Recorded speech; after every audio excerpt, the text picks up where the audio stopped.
Hi, good morning. అందరు ఎలా ఉన్నారు? బాగున్నారా? నేనైతే చాలా చాలా బాగున్నాను ఫ్రెండ్స్. చాలా డేస్ నుంచి పిగ్మెంటేషన్ కోసం నాకు చాలా అంటే చాలా కమెంట్స్ వస్తున్నాయి. మీ పిగ్మెంటేషన్ మీరు ఎలా పోడగొట్టుకున్నారని. యాక్చువల్లీ పిగ్మెంటేషన్ రావడమే చాలా ఇబ్బందిగా ఉంటుంది. అసలు ఒక్కసారి వచ్చింది అనుకో, మీరు ఎన్ని క్రీమ్స్ వాడినా అసలు పర్మనెంట్ అనేది ఉండదు. బట్ నా పిగ్మెంటేషన్ నేను ఎలా క్లియర్ చేసుకున్నా అంటే క్లియర్ అని మొత్తం చెప్పుకోలేను, ఇంకా 10% ఉంది నా ఫేస్ పైన పిగ్మెంటేషన్. మీకు ఆల్రెడీ కనపడుతుందా? నోస్ పైన లైట్గా చూసారా?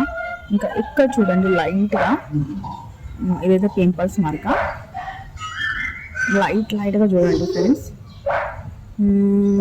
ఆల్రెడీ నాది ఒక 90% సాల్వ్ అయింది, బట్ ఇంకొక 10% ఉంది.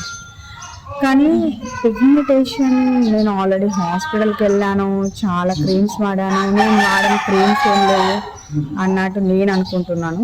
ఎన్ని క్రీమ్స్ యూట్యూబ్లో చూపించారు, ప్రమోషన్స్ వీడియోస్లో చూసి క్రీమ్స్ కూడా నేను పర్చేజ్ చేశాను. పెద్ద పెద్ద బ్రాండ్ క్రీమ్స్ కూడా వాడాను. బట్ నా పిగ్మెంటేషన్ మాత్రం క్రీమ్స్ వాడిన రోజు ఓకే, నా ఫేస్ పైన ఎలాంటి ప్రాబ్లం లేదు. బట్ ఎప్పుడైతే నేను స్టాప్ చేస్తానో, అంటే మనం క్రీమ్స్ ఎక్కువ వాడి మనం ఒకవేళ బయట కనుక వెళ్తే ఓకేనా, ఆ ఎండకి ఆ సన్లైట్కి మన ఫేస్ ఇక్కడ లైట్గా ఇక్కడ డ్యామేజ్ అవుతా ఉంటుంది, రెడ్నెస్ వచ్చి ఏంటంటే ఇక్కడ పిగ్మెంటేషన్ లాగా మారిపోతుంది. మీరు గమనించారా? స్టెరాయిడ్ క్రీమ్స్ వాడేవాళ్ళు మీరు ఎక్కువ బయట సన్లైట్కి వెళ్ళినా మీకు ఫేస్ అనేది చాలా అంటే చాలా డ్యామేజ్ అయిపోతుంది. ఓకేనా, ఇది నీ ప్రాబ్లం నేను ఫేస్ అయ్యాను. ఓకేనా, ఎందుకంటే పిగ్మెంటేషన్కి మీరు కంపల్సరీగా స్టెరాయిడ్ క్రీమ్స్ వాడాల్సిందే, లేకపోతే హోమ్ రెమెడీ చాలా అంటే చాలా బాగా రిజల్ట్ అయితే చూపిస్తుంది. కానీ చాలా స్లోగా స్టార్ట్ అవుతుంది, కానీ పర్మనెంట్ రిజల్ట్ ఉంటుందండి. కొన్ని క్రీమ్స్ మనం వాడుతాం, జస్ట్ ఒక 1 monthలో తగ్గిపోతుంది. కానీ ఎప్పుడైతే స్టాప్ చేస్తామో మనకి స్కిన్ ప్రాబ్లం వచ్చినప్పుడు అది మళ్ళీ మన ఫేస్ పైన ఇంకెక్కువ అవుతుంది. పిగ్మెంటేషన్ కోసం నేను టాబ్లెట్ కూడా తీసుకున్నాను. యాక్చువల్లీ ఇది మా ఇంట్లో మా డాడీకి, మా ఫాదర్స్కి, అంటే పెద్ద నాన్నలు ఉంటారు కదా, వాళ్ళకు కూడా ఉండే. కానీ నా విషయంలో వచ్చే వరకు మా సిస్టర్కి అయితే లేదు, నాకైతే వచ్చింది. ఒకటి ఏదో అంటారు కదా, వరం ప్రసాదం లాగా నాకు వచ్చింది. నేను నా పిగ్మెంటేషన్ కోసం నా లైఫ్లో చాలా క్రీమ్స్ వాడాను. బట్ నేను అరోమా ట్రిపుల్ వైట్ని వాడితే నాకు ఒక 95% రిజల్ట్ అయితే ఉంది. బట్ నేను స్టాప్ చేసిన తర్వాత మళ్ళీ నా ఫేస్ పైన పిగ్మెంటేషన్ అనేది కనపడుతుంది. ఇప్పుడు కూడా నేను అరోమా ట్రిపుల్ వైట్నింగ్ వాడితే నా ఫేస్ పైన ఎలాంటి పిగ్మెంటేషన్ కనపడదు, ఇంకా నా ఫేస్ చాలా అంటే చాలా బ్రైట్గా కనపడుతుంది. బట్ అది మనకి పర్మనెంట్ కాదు కదా అని నేను హాస్పిటల్కి వెళ్ళాను. నాకు ఎలాంటి క్రీమ్స్ పెట్టాల్సిన అవసరం లేదు మేడం, నాకు క్రీమ్స్ పెట్టి నేను అలసిపోయాను, ఈ పిగ్మెంటేషన్ మాత్రం అస్సలు తగ్గుతలేదు అని డాక్టర్కి అయితే చెప్పాను. బట్ డాక్టర్ నాకు కెమికల్ పీల్ అని చెప్పింది. బట్ కెమికల్ పీల్ అంత సేఫ్ కాదని నేను అనుకుంటున్నాను, ఎందుకంటే అది ఒక లేయర్ లాగా మన ఫేస్ పైన అప్లై చేస్తారు, ఆ డెడ్ స్కిన్ అనేది పోతుందని చెప్తారు. బట్ అది రాంగ్ అండి. అదేదో కెమికల్ పీల్ అయితే ఏదైతే మన ఫేస్కి అప్లై చేస్తారో అదే డ్రై అయ్యి అదే ఊడిపోతా. అంటే చాలా మందికి ఏమనిపిస్తుంది అంటే అది స్కిన్ ఊడిపోతుంది, స్కిన్ అనేది ఊడిపోతుంది. అలా అయితే అందరు పిగ్మెంటేషన్ కోసం కెమికల్ పీల్ చేయించుకునే వాళ్ళు. ఇది ఒక పొరపాటు మాత్రం మీరు చేయకండి. మీరు కెమికల్ పీల్ ఇలా పెట్టంగానే మన స్కిన్ పీలింగ్ అయిపోతుంది, మళ్ళీ కొత్త స్కిన్ వస్తుంది, అది ఒక భ్రమ అండి. వేసిన పీలింగే ఆ జెల్ డ్రై అయిపోయి 3 daysలో అది పీల్ అనేది స్టార్ట్ అవుతుంది. ఆల్రెడీ మా సిస్టర్ చేయించుకున్నది, ఇది కూడా మేము ఫేస్ చేసాము.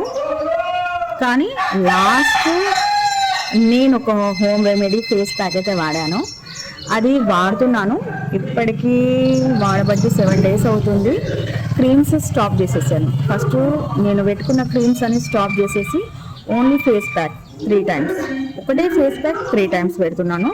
మార్నింగ్ 7 మధ్యలో, మళ్ళీ మధ్యాహ్నం 1 మధ్యలో పెడుతున్నాను, మళ్ళీ నైట్ కూడా పెడుతున్నాను. దీనివల్ల నాకు ఫస్ట్ ఎలాంటి రిజల్ట్ లేదు. బట్ ఇప్పటికీ 5 to 7 days అవుతుంది. చాలా అంటే చాలా బాగా రిజల్ట్ ఉంది, మీరు చూడండి. నాకు పిగ్మెంటేషన్ చాలా అంటే చాలా లైట్ అయిపోయింది. అసలు నమ్మరు నాకు పిగ్మెంటేషన్ ఉన్నదంటే. నన్ను చూసిన వాళ్ళకైతే వాళ్ళకి తెలిసి ఉంటుంది, నా వీడియోస్ వాచ్ చేసే వాళ్ళకి కూడా వాళ్ళకి తెలిసి ఉంటుంది నాకు పిగ్మెంటేషన్ ఉన్నది, ఇంకా లైట్గా ఉందని. ఓకేనా, ఈ ఫేస్ ప్యాక్ నేను ఎలా చేశానో మీరు ఒకవేళ ఈ ఫేస్ ప్యాక్ కనుక తెలుసుకోవాలనుకుంటే చాలా slow result but 100% good result. ఈ ఫేస్ ప్యాక్ కోసం మీకు ఒకవేళ తెలుసుకోవాలనుకుంటే ప్లీజ్ అండి నా కామెంట్ బాక్స్లో ఎవరికైతే చాలా ప్రాబ్లం ఉంది అవసరం లేని వాళ్ళు ప్లీజ్ అండి మీరు కామెంట్ బాక్స్లో నాకు ఎలాంటి రిప్లై ఇవ్వకండి, ఎలాంటి మెసేజ్ చేయకండి. కానీ నిజంగా ఈ ప్రాబ్లం వల్ల మీరు చాలా హాస్పిటల్కి వెళ్ళారు, లేనిపోతే టాబ్లెట్స్ తింటున్నారు, గ్లూకా టాబ్లెట్ తింటున్నారు, స్కిన్ లైటింగ్ టాబ్లెట్ తింటున్నారు, తిన్న తర్వాత మళ్ళీ స్టాప్ చేస్తే మళ్ళీ సేమ్ రిజల్ట్ ఉన్నారు. అలాంటి వాళ్ళు ఈ ఫేస్ ప్యాక్ కోసం నేనైతే 100% మీకు చెప్తాను. ఎందుకంటే రిజల్ట్ నేను ఆల్రెడీ 7 days అవుతుంది. 7 daysలో చూసారా నా స్కిన్ నో క్రీమ్ అండి, క్రీమ్స్ స్టాప్ చేశాను. ఎందుకంటే క్రీమ్స్ పెట్టిన వీడియోస్ మీరు ఆల్రెడీ కొన్ని వీడియోస్ చూడండి, నేను ఎంత ఫేర్గా ఉంటాను. బట్ ఫేర్నెస్ అనేది నాట్ ఇంపార్టెంట్ నేను అనుకుంటున్నాను. మన స్కిన్ హెల్తీగా ఉండాలి అండ్ గ్లోయింగ్గా ఉండాలి. ఫేర్నెస్ అంత ఫేస్కి అంత కోరుకోవద్దు నేను అనేది. మన ఫేస్ మంచి గ్లోయింగ్గా హెల్తీగా ఉండడమే చాలా ఇంపార్టెంట్.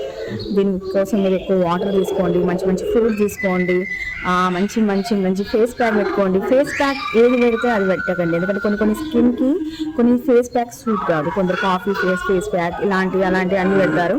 బట్ పిగ్మెంటేషన్ కోసం నేను 7 days నుంచి ఏం వాడుతున్నానో దీని రిజల్ట్ అనేది నేను మళ్ళీ ముందు షేర్ చేస్తాను. నా వీడియోస్ కోసం అయితే ఫాలో చేయండి, లైక్ చేయండి, ఇంకా షేర్ చేయండి. అవసరం ఉన్న వాళ్ళకి పిగ్మెంటేషన్ ఎవరికైతే ప్రాబ్లం ఉందో వాళ్ళకి నా వీడియో షేర్ చేయండి. ఒకవేళ పిగ్మెంటేషన్ కోసం మీరు ఏం ఫేస్ ప్యాక్ వాడారో అని నాకు కామెంట్ బాక్స్లో మీరు నాకు కమెంట్స్ ఒక 1000 కమెంట్స్ అయితే నేను మీకు పిగ్మెంటేషన్ కోసం ఫేస్ ప్యాక్ అయితే చెప్తాను. 100% గుడ్ రిజల్ట్. 7 daysలో ఇంత రిజల్ట్ చూసారా? ఇంత రిజల్ట్ ఉన్నదంటే ఒకవేళ 1 month నేను ఈ ఛాలెంజ్ తీసుకుంటే ఈ ఫేస్ ప్యాక్ ఎలా ఉంటుందో మీరే నాకు కామెంట్ బాక్స్లో అంటారు. స్టార్ట్ చేసిన తర్వాత నాకు నా ఫ్రెండ్ చెప్పింది, నేను మీకు చెప్తాను. ఓకేనా, బాయ్ అండి.